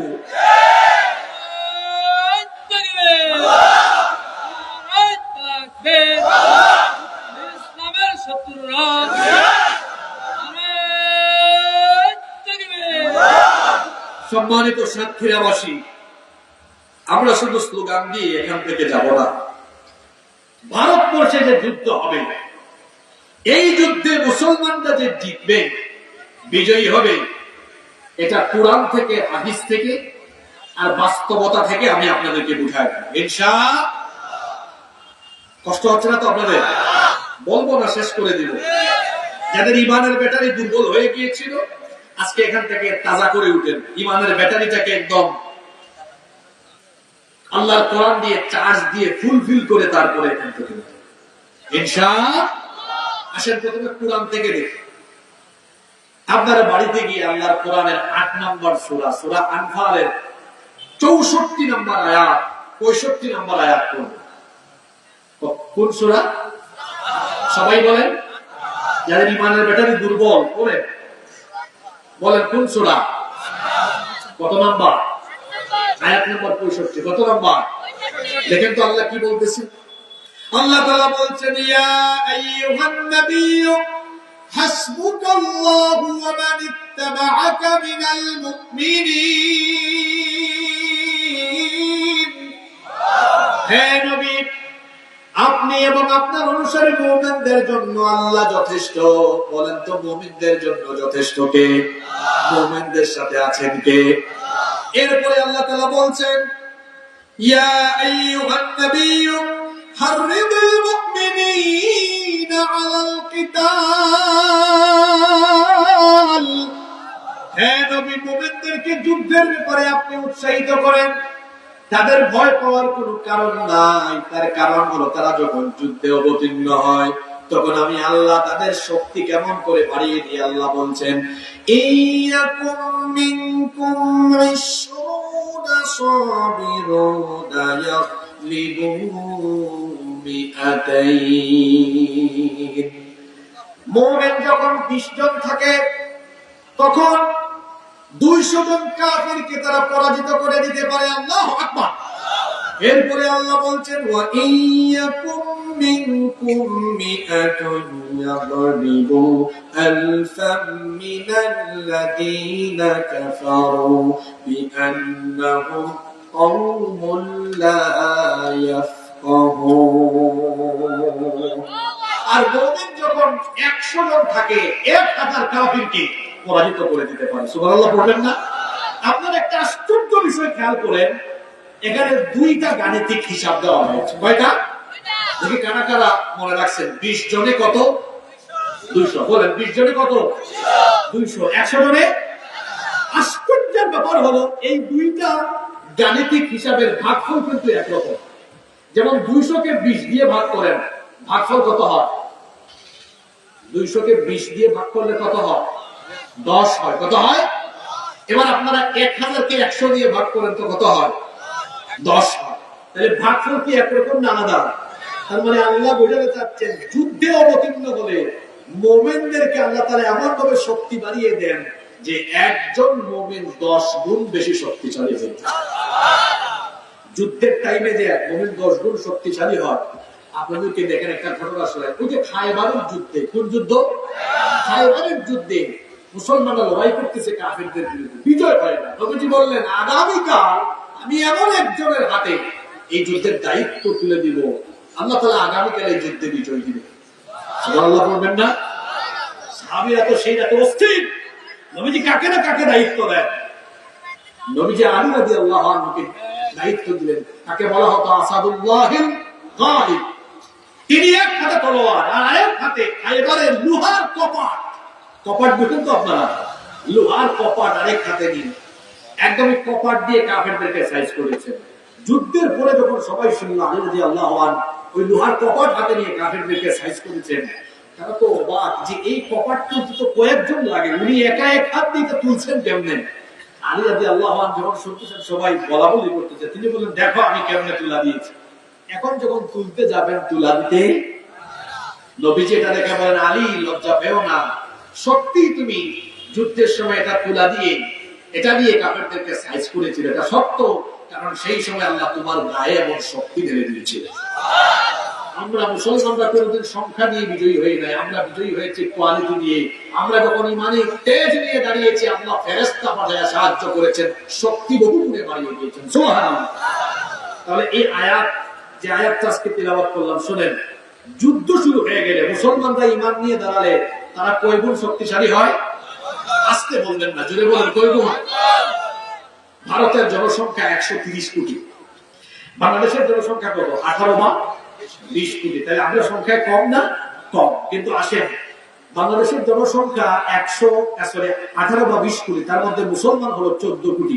কিন্তু 14 কোটি যদি যুদ্ধে আল্লাহর উপর আস্থা নিয়ে দাঁড়ায় তখন কি 14 কোটি থাকবে? 10 গুণ শক্তি বাড়বে। তাহলে 10 দিয়ে 14 কোটিকে গুণ করে নিতে কত হয়? 140 কোটি। এরপরে ভারতে জনসংখ্যা 130 কোটি, এর মধ্যে 30 কোটি মুসলমান আছে না নাই? এরাও যদি দাঁড়ায় 30 কোটি গুণ 10 কত হয়? 300 কোটি। যে ব্যাককলরা মিডিয়ায় বসে হিসাব করে, এরা আল্লাহর কোরআনের হিসাব জানে না। আপনাদের এলাকায় পাটাপুতাই বলেন না শিলপাটা বলেন? জি, শিলপাটায় পেঁয়াজ নড়া না? নড়া। আপনাদের সাতক্ষীরার ভাষা শিখে যায়। আমি আমাদের ভাষা তো অন্যরকম, আমাদের সিলেটের ভাষা। হ্যাঁ, আপনি গেলে বলবে কিতাব আইসা বালান আউকা বউকা খাউকা চৌকা। শোনেন, শিল কি বলছেন ভাই? শিল নড়া। তো শিলনোড়ার মাঝখানে পেঁয়াজ বড়ি যাই দেন, এটা কি হয়ে যায়? একদম মিশে যায়, একদম ভর্তার মতো হয়ে যায়, তাই না? উগ্রবাদী, চরমপন্থী, জঙ্গি, সন্ত্রাসী আরএসএস এর গুন্ডা মোদির নেতৃত্বাধীন সেই সবগুলো সন্ত্রাসীকে হুঁশিয়ার করছে, নিজেরাই যুদ্ধাবস্থা তৈরি করো না। যদি নিজেরাই যুদ্ধাবস্থা তৈরি করো, এইদিকে 14 কোটি, ওইদিকে 30 কোটি যখন দাঁড়াবে, আল্লাহর কোরআনের হিসাব অনুযায়ী 10 গুণ শক্তিশালী হয়ে এইদিকে 140 গুণ, ওইদিকে 300 গুণ শক্তি নিয়ে এমন ভাবে দাঁড়াবে, শিল পাটার মাঝখানে সবকিছু আসতে যেমন ভর্তা হয়ে যায়, গাজওয়াতুল হিন্দ শুরু হলে উগ্রবাদীরা ভর্তা হয়ে যাবে, দিল্লিতে কালেমার পতাকা উড়িয়ে দেওয়া হবে। তাহলে পুরাণিক হিসাব জানলাম, কোনোভাবেই যুদ্ধে মুসলমানদেরকে হারানো যায় না যদি মুসলমানরা ঈমান নিয়ে দাঁড়ায়। তো গাজওয়াতুল হিন্দে মুসলমান ঈমান নিয়ে দাঁড়ালে 10 গুণ শক্তিশালী হবে। তো 10 গুণ শক্তিশালী হবে, এটাকে আমার কথা না, আল্লাহর কথা। মোকাবেলা করা যাবে, জোরে বলেন, মোকাবেলা করা যাবে। তারপরে আসুন হাদিস কি বলছে। নবীজি তো বলেই গিয়েছেন এই অঞ্চলে একটা যুদ্ধ হবে কিয়ামতের আগে, এই যুদ্ধে মুসলমানদেরকে বিজয় দিবেন কে? আপনাদের আর কোনো সন্দেহ আছে? তাহলে কুরআন বলে, হাদিস বলে, এই অঞ্চলে একটা যুদ্ধ হলেও আল্লাহ জিতায় দিবেন কাদেরকে? এবার আসেন বাস্তবতা কি বলে। বাংলাদেশ, ভারত, পাকিস্তান এই অঞ্চল ভৌগোলিকভাবে এমন একটা জায়গায় অবস্থান করছে, ভারত সে যার বিরুদ্ধেই যুদ্ধ করবে, এখানে কয়েকটা অঞ্চল আছে এরা এসে ভারতের বিরুদ্ধে দাঁড়িয়ে যাবে। যেমন ভারত পাকিস্তান বা বাংলাদেশের সাথে যুদ্ধ লাগুক, চীন, তুরস্ক, আফগানিস্তান, আরো কয়েকটা দেশ আছে, এরা ভারতের বিরুদ্ধে দাঁড়াবে। যারা জিওপলিটিক্স নিয়ে পড়াশোনা করেন তারা জানেন। তো চীন, তুরস্ক, আরো কিছু দেশ আছে, এরা যদি ভারতের বিরুদ্ধে দাঁড়ায়, আপনারা বলেন এরা পারবে? জোরে বলেন, এরা পারবে? কুরআন, হাদিস, বাস্তবতা সবই বলে এরা পারবে না। সুতরাং সাক্ষীরা সহ গোটা বাংলাদেশের মানুষকে বলতে চাই, গত 16-17 বছর আমরা বাংলাদেশে ভারতীয় আধিপত্যবাদের বিরুদ্ধে লড়াই করেছি। ওটা ঠিক না বেঠিক? ভারতীয়রা তাদের সেবাদাসদেরকে এই দেশের ক্ষমতা থেকে হারানোর পরে তাদের মাথা কিন্তু ঠিক নাই। এখনো ভারতীয় আধিপত্যবাদ এই দেশে প্রতিষ্ঠার জন্য তারা ষড়যন্ত্র করে যাচ্ছে। স্পষ্ট ভাষায় আমরা বলতে চাই, এই দেশে যদি আর কেউ আগেকার ফ্যাসিবাদদের মতো ভারতীয় আধিপত্যবাদ প্রতিষ্ঠার জন্য ভারতের রকে সহযোগিতা করে, আগের ফ্যাসিবাদদের পরিণতি যা হয়েছে তাদের পরিণতিও তাই হবে। জুতা পিটা করে বাংলাদেশ থেকে বের করে দেওয়া হবে। বাংলাদেশের শত্রুরা, ভারতের দালালেরা, আমি স্পষ্ট ভাষায় বলছি, স্পষ্ট ভাষায় আমরা বলছি, ইসকনের চিন্ময় কুমার প্রভুকে জামিন দিলে পরিস্থিতি সরকার কন্ট্রোল করতে পারবে না। আপনারা জানেন গত 2 দিন, আপনারা বেজার হচ্ছেন নাকি? সমসাময়িক কিছু কথা আমাকে বলতেই হবে। এই যে আমার ভাই অ্যাডভোকেট সাইফুল ইসলাম আলিফ, আপনারা জানেন কিনা, আমি যে বিশ্ববিদ্যালয় থেকে পড়াশোনা শেষ করেছি, শহীদ অ্যাডভোকেট সাইফুল ইসলাম আলিফ একই বিশ্ববিদ্যালয়ে পড়াশোনা করেছে। তাকে চট্টগ্রামের কোর্ট প্রাঙ্গণের কাছাকাছি কিভাবে এই ইসকনের জঙ্গিরা হত্যা করেছে সেটা আপনারা জানেন। এই সরকারের আইন মন্ত্রণালয়ের উপদেষ্টা হিসেবে যে আছে আসিফ নজরুল, তাকে আমরা কড়াভাবে সতর্ক করছি, যদি এই চিন্ময়ের বিচার করে তাকে যদি ফাঁসি না দিয়ে জামিনের ব্যবস্থা করে দেওয়া হয়, এই সরকার পরিস্থিতি নিয়ন্ত্রণ করতে পারবে না। সুতরাং ইচ্ছে করে পরিস্থিতি ঘোলাটে করার চেষ্টা আপনারা করবেন না। দ্বিতীয়ত যে বিষয়টি আমরা বলতে চাই, ভারতীয় কোন আধিপত্যবাদ এই দেশে আর প্রতিষ্ঠা করতে দেওয়া হবে। আজকে আপনাদের এখানে স্টেজে ওঠার আগেই খবর পেলাম হাসনাত আব্দুল্লাহ গাজীপুরে তার উপর হামলা হয়েছে।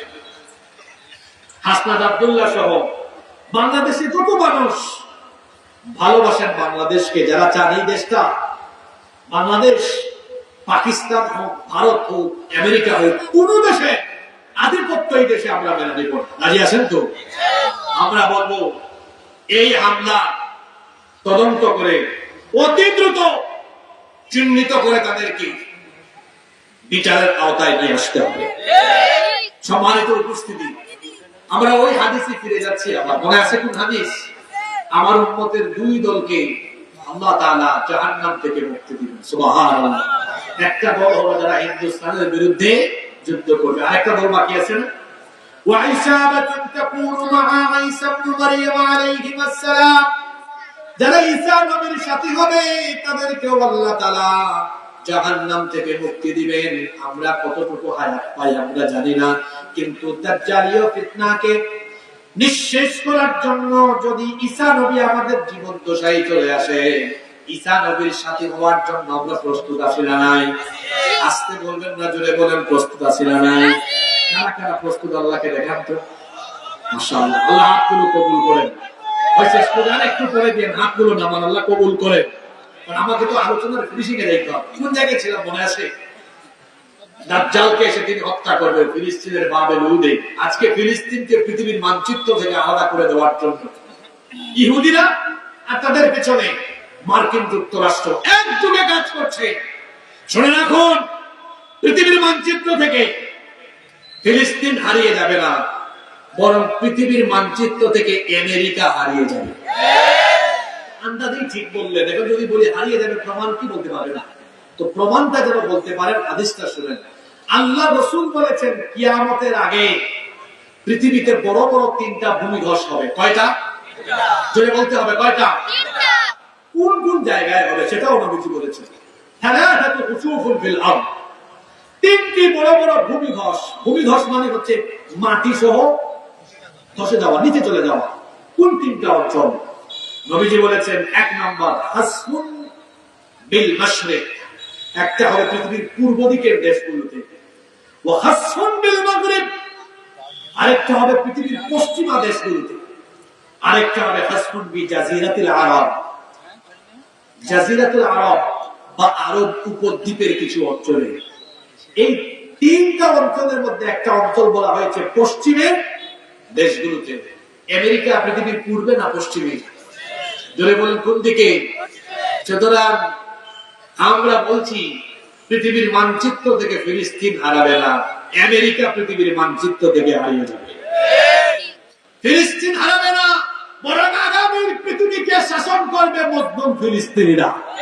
এটা আমার কথা নয়, বলেছেন মুহাম্মদ। আমরা বলি সাল্লাল্লাহু আলাইহি ওয়াসাল্লাম। আল্লাহ নবী বলেছেন এই অঞ্চলে ইমাম মাহদী আলাইহিস সালাম তার খেলাফতের হেডকোয়ার্টার স্থাপন করবেন। সুবহানাল্লাহ পড়বেন না? এখানে হত্যা করা হবে দাজ্জালকে। এখানে হত্যা করা হবে কাকে? দাজ্জালকে। ইহুদিদের খায়েশ স্বপ্ন পূরণ হবে না। দেখেন আজকে ইসরায়েলে দাবানল দেখছেন না আপনারা? গত 2-3 দিন ধরে দাবানলে পুড়ছে ইসরায়েল। দাবানলে ইসরায়েল পুড়ে যাচ্ছে। বলেন তো আগুন হুকুম মানে কার? জোরে বলেন হুকুম মানে কার? ফিলিস্তিনের আশেপাশে আরব দেশগুলো মজলুম ফিলিস্তিনিদের পাশে যদি দাঁড়াতো, গোটা বিশ্বের 57-58টি মুসলিম রাষ্ট্রের রাষ্ট্রপ্রধানরা যদি সেখানে সামরিক প্রস্তুতি নিয়ে সামরিক সেনা পাঠাতে হুঁশিয়ার করতো, ইসরায়েলের ভেতরে এমনি কাঁপুনি শুরু হয়ে যেত। আমরা যখন নীরব, আল্লাহ তাআলা তার আসমানি ফয়সালা কিছুটা বলে দেখাচ্ছেন।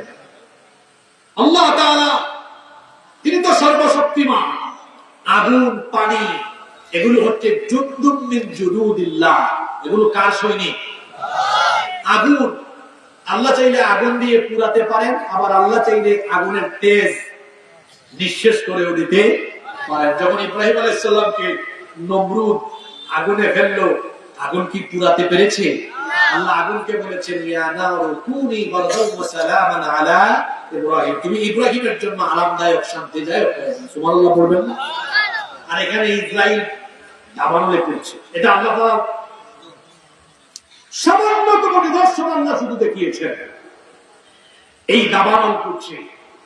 আমরাও দোয়া করি আল্লাহ এই দাবানলের মাধ্যমে তুমি এই অসভ্য ইহুদিদেরকে ভালো মতো শায়েস্তা করো, বলেন আমিন। সম্মানিত ভাইয়েরা, আল্লাহ রাসূল বলেছেন শেষ জামানায় পৃথিবীতে ভূমিধস, ভূমিকম্প, দাবানল, চেহারার বিকৃতির গজব বাড়বে। নবীজি বলেছেন হাসফান ওয়া মাসখান ওয়া কাফান ওয়া রিহুন হামরা। আল্লাহ নবী বলেছেন ভূমিধস, ভূমিকম্প, চেহারার বিকৃতি আর দাবানলের গজব শেষ জামানায় আসবে। আজকে কি সেই গজব আমাদের চোখের সামনে দৃশ্যমান হয় নাই? আপনারা দেখেছেন কয়েক মাস আগে আমেরিকার লস অ্যাঞ্জেলেস, আমেরিকার একটা নামি দামি শহর কিন্তু এটা। এরপরে কি জানেন একটা শহর হলিউড, হলিউড না, হলিউড আর লস অ্যাঞ্জেলেস দাবানলে পুরো ছাই হয়ে গিয়েছে।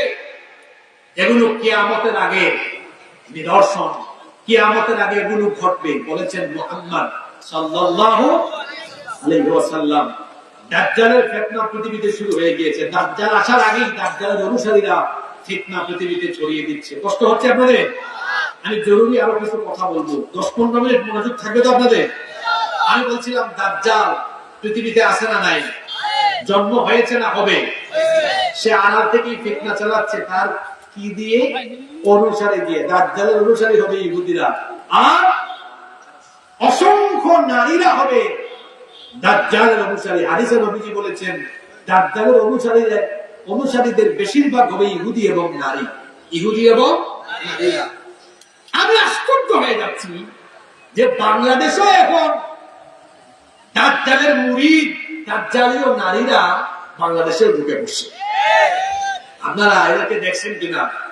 তারা এখন নারী অধিকার বিষয়ক সংস্কার কমিটি গঠন করে এমন এমন দাবি সরকারের কাছে তুলে ধরেছে, যেই দাবিগুলো, যেই কর্মকাণ্ডগুলো হলো মানবীয় নয়, পুরোপুরি দাজ্জালীয়।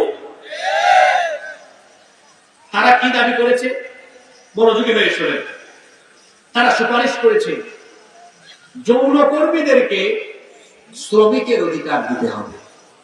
কি সুবহানাল্লাহ পড়বেন না নাউজুবিল্লাহ পড়বেন? আমার মনে হয় কি জানেন, যারা এই দাবি তুলে ধরেছে, এই কমিটিতে যারা আছে, সম্ভবত এদের প্রত্যেকের পতিতালয় আছে। নইলে তারা নারীর যৌন কর্মীদেরকে শ্রমিকের মর্যাদা দিতে চাইতেন, বরং উল্টো সরকারের কাছে দাবি করতে পারত যে আমরা যারা যৌনকর্মী হয়ে গিয়েছে, আমরা চাই সরকার একটা ব্যবস্থা নিক, এই পদ থেকে এদেরকে ফিরিয়ে কর্মসংস্থানের একটা ব্যবস্থা করে দেওয়া। এটা না করে এই দাবি পেশ না করে তারা কি বলছে? তারা বলছে যৌনকর্মীদেরকে শ্রমিকের অধিকার দিতে হবে। তারপর আরো কি সাংঘাতিক কথা বলেছে? বলেছে ধর্মীয় বিধিবিধান মানার জন্য, অনুসরণ করার জন্য এই দেশে নাকি নারীর প্রতি বেশি বেশি বৈষম্য হচ্ছে। বরং আমরা দেখতে পাচ্ছি ধর্মীয় বিধিবিধানগুলো প্রতিষ্ঠা না থাকার কারণে এই দেশের নারীরা সবচেয়ে বেশি লাঞ্ছনা বঞ্চনার শিকার হচ্ছে। আসলে আপনাকে আমি কিছু প্রমাণ দেখাই। বাংলাদেশ স্বাধীন হয়েছে আজকে 54 বছর। ভালো করে শুনেন, 1971 স্বাধীন হয়ে দেশ 2025 পর্যন্ত 54 বছরে পদার্পণ করেছে। বলেন তো দেখি, 54 বছরে বাংলাদেশ বেশি শাসন করেছে নারীরা না পুরুষরা? জোরে বলেন কারা? সেই 90-এর দশক থেকে 2024 পর্যন্ত তো দুই মহিলার গুতাগুতিতে আমরা জনগণ মাঝখানে শেষ। কত বছর হয়েছে জানেন? 1990 থেকে 2024, লম্বা একটা সময়, 34 বছর। তাহলে দেশ স্বাধীন হয়েছে 54 বছর, 34 বছর দেশ চালাইছে কারা? নারীরা। মাঝখানে কয়েকদিন ইয়াজউদ্দিন, ফখরুদ্দিন, মইনুদ্দিন এরা ছিল, হাতের না কয়েকদিন ছিল, কিন্তু এই সময়টা বেশিরভাগ সময় দেশ চালাইছে কারা? নারীরা। দেখেন আমরা পুরুষ মানুষ কত পিছায় আছে, রাগ করেন না আপনারা। 54 বছরের মধ্যে 34 বছর কারা? নারীরা। বাকি থাকলো কত বছর? 20 বছর চালাইছে কারা?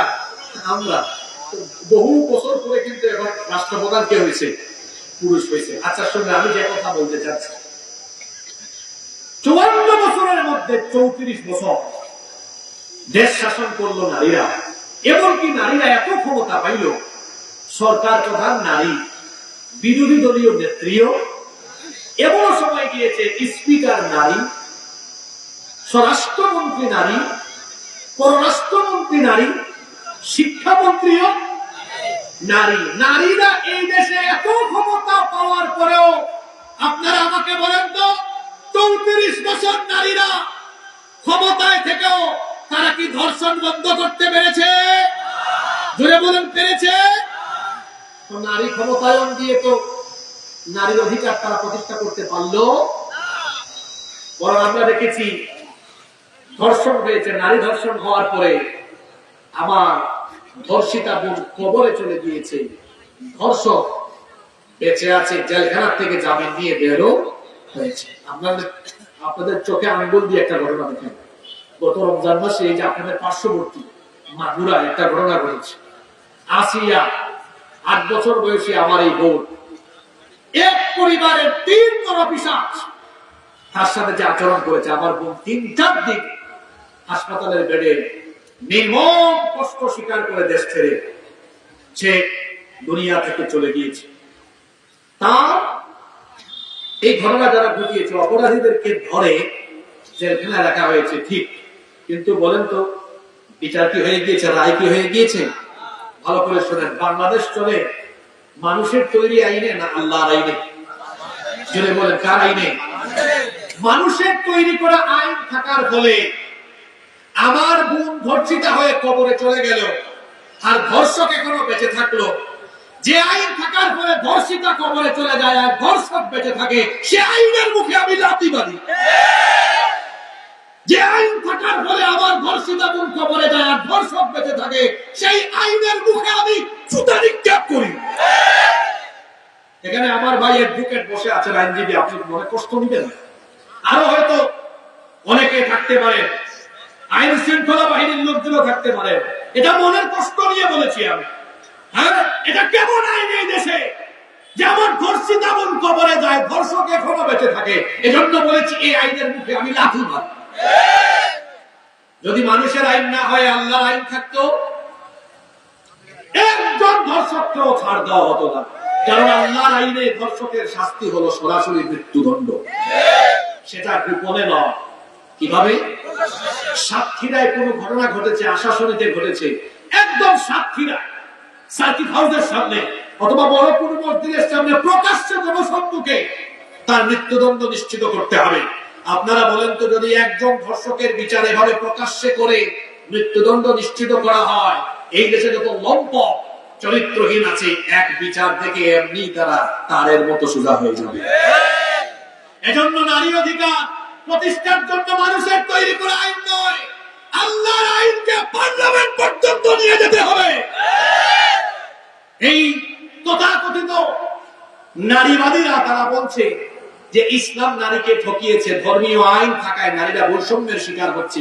তারা কুরআন থেকে আবার দলিল দিয়েছে, লিযযাকারি মিসলু হাযযিল উনসায়াইন, পুরুষ পাবে নারী পাবে পুরুষের অর্ধেক। তো কথাটা শুনতে বড় হয় আসলেই ঠকাইছে, কিন্তু বাস্তবতা হলো ইসলামকে নারীকে ঠকাইছে? ইসলাম নারীকে সমতা দেয়নি, ইসলাম নারীকে দিয়েছে ন্যায্যতা। সমতা আর ন্যায্যতা এক কথা নয়। সমতা দিয়ে ইনসাফ হয় না, ন্যায্যতা দিয়ে ইনসাফ। কিভাবে দেখেন? আচ্ছা বলেন তো, একজন নারী তার কি কোনো ব্যয় আছে? ইসলাম তাকে ব্যয় মুক্ত করেছে। কি মুক্ত? ব্যয় মুক্ত। কিভাবে ব্যয় মুক্ত করেছে?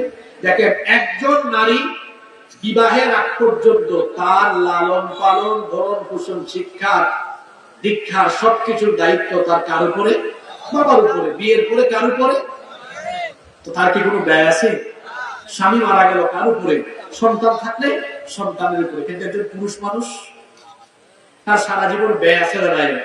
এজন্য ইসলাম কি সুন্দর ব্যালেন্স করে দিয়েছে। এজন্য পুরুষকে সম্পদের ভাগ একটু কি দিল? বেশি দিল, নারীকে একটু কম দিল। কিন্তু ওই ব্যাকল নারীরা যারা নারীবাদী, এরা তো জানে না, যারা এই সংস্কার কমিশনে, যে এক জায়গায় কমায় দিল নারী কিন্তু হিসাব করলে আসলেই বেশি পায়। কারণ পুরুষ পায় এক জায়গা থেকে, তার বাপ থেকে, কিন্তু একজন নারী তার বাবা থেকেও পান, স্বামী থেকে পান, বিবাহের সময় মহারানাও পান। তাহলে হিসাব নিকাশ করলে সর্বমোট নারী কম পায় না বেশি পায়? যদি বলেন কম পায় না বেশি পায়? এই নারীগুলো যারা সংস্কার কমিশনে আছে, এদেরকে দেখলেই দেখবেন দাজ্জালের মতো লাগে। কপালের মধ্যে টিপ দিয়ে এমন একটা ভাব সুরত নিয়ে আসবে, আর এমন ভাবে তারা নারীবাদী হয়ে বক্তব্য পেশ করবে, মনে হচ্ছে যেন নারীর উন্নয়ন করে তারা এই দেশকে একেবারে নারীদেরকে সম্মান মর্যাদার উচ্চ শিখরে নিয়ে যাবে। অথচ দেখবেন কোন নারী লাঞ্ছিতা বঞ্চিতা হলে এই নারীবাদীদের মুখের মধ্যে কুলুপ লাগে, তখন কোনো কথা বলতে পারে না। আমি বলি কি, শিয়াল যেমন মুরগির স্বাধীনতা চায়, এই নারীবাদীরাও ঠিক তেমনি নারীদেরকে স্বাধীনতার নামে নারীদেরকে বেইজ্জত করার ব্যবস্থা করতে চায়। ইসলাম, আজকে কি মাহফিলে মা বোনরা আছে? আচ্ছা, ইসলাম নারীকে রানী বানিয়েছে। কি বানিয়েছে? রানী। ওই যে বললাম, বিবাহের আগ পর্যন্ত তার বাবা, বিয়ের পরে তার স্বামী। আচ্ছা বলেন তো, রানী কি কাজ করে না বসে বসে খায়? কথা বলেন না কেন? বসে বসে খায়। আর এরা নারীকে চাকরানি বানাতে চায়। কিরকম চাকরানি বানা দেখেন, নারীকে তারা কোন কোন জায়গায় বসাইছে নারী ক্ষমতায়নের নাম করে। আপনারা যে মোবাইল ফোন ইউজ করেন, গ্রামীণ ফোন, বাংলালিংক, রবি, এয়ারটেল, টেলিটক, আর কি কিছু আছে নাকি? এই যে সিমগুলোর হেল্পলাইনে কাস্টমার কেয়ারে ফোন দিবেন, বেশিরভাগ ফোন রিসিভ করে কারা? কথা বলেন না কেন? বিকাশ, নগদ সহ অন্যান্য ই কমার্স যে সাইটগুলো আছে, হেল্পলাইনে কাস্টমার কেয়ারে ফোন করবেন, ফোন রিসিভ করে কারা?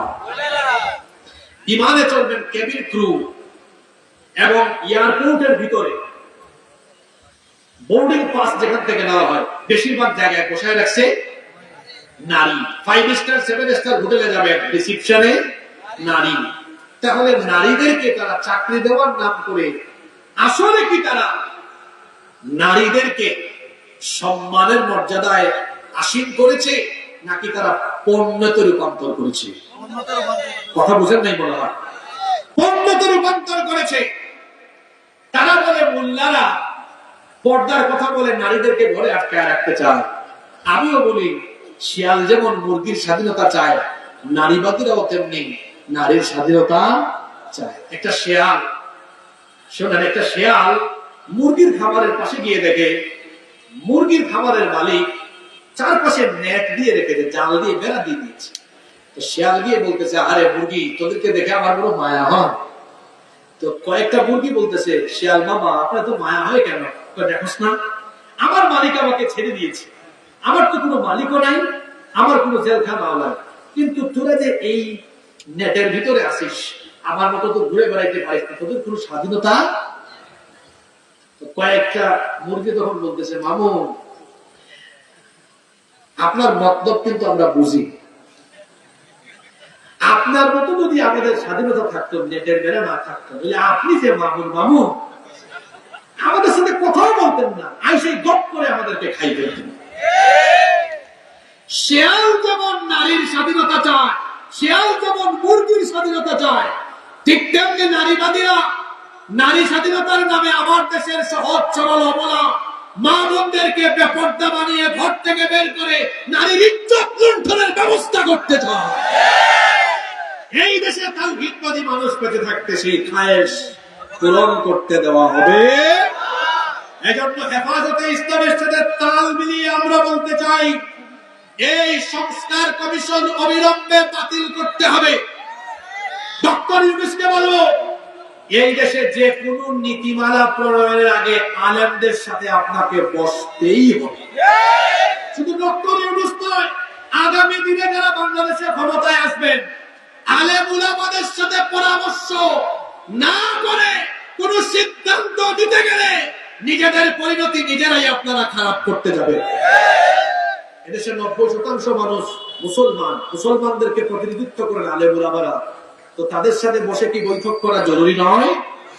ডক্টর ইউনূসকে বলবো, আপনি আলেমদের সাথে বসুন। ইসলাম নারীদেরকে যে অধিকার দিয়েছেন, সেই অধিকারের ভিত্তিতে নারী নীতিমালা প্রণয়ন করে দেখুন। আমার দেশের নারীরা তারা অধিকার এবং মর্যাদা সম্মান পাবে ইনশাআল্লাহ। সম্মানিত সাক্ষীরাবাসী, বলছিলাম দাজ্জালীয় ফিতনা সব দিকে পৃথিবীতে শুরু হয়েছে। এই যে নারীবাদীরা যে ফিতনা শুরু করেছে, এরাও দাজ্জালীয় এজেন্ডা বাস্তবায়নের কাজ বাংলাদেশে করার প্রচেষ্টা করছে, কিন্তু এটা বাংলাদেশে করতে দেওয়া হবে। নারী অধিকার প্রতিষ্ঠার জন্য আল্লাহর কোরআনের আইন দরকার। শেষ কথা আপনাদেরকে বলি, শুধু নারী অধিকার নয়, এই দেশকে আমরা একটি সফল, উন্নত, ক্ষুধামুক্ত, দারিদ্রতামুক্ত বাংলাদেশ হিসাবে পেতে হলে মানুষের তৈরি করা আইনের পরিবর্তে আল্লাহর কোরআনের আইন প্রতিষ্ঠার জন্য আমাদেরকে ঐক্যবদ্ধ হতে হবে। শেষ কথা আপনাদেরকে বলি, কথায় আছে না, শেষ ভালো যার সব ভালো। আমাদের দেশের মানুষকে 54 বছর ধরে রাজনৈতিক দলগুলো শুনিয়ে যাচ্ছে আমরা ক্ষমতায় গেলে দারিদ্রতামুক্ত, ক্ষুধামুক্ত বাংলাদেশ নির্মাণ করব। হ্যাঁ, আমরা বাংলাদেশকে সচ্ছল করব, স্বাবলম্বী করব, ক্ষমতায় গেলে এত লক্ষ এত কোটি মানুষকে চাকরি দিব, ক্ষুধা থাকবে না, দারিদ্রতা থাকবে না। আপনারা সাতক্ষীরার মানুষ বলেন তো, কেউ কি তার ওয়াদা পূরণ করেছে? জোরে বলেন, করেছে?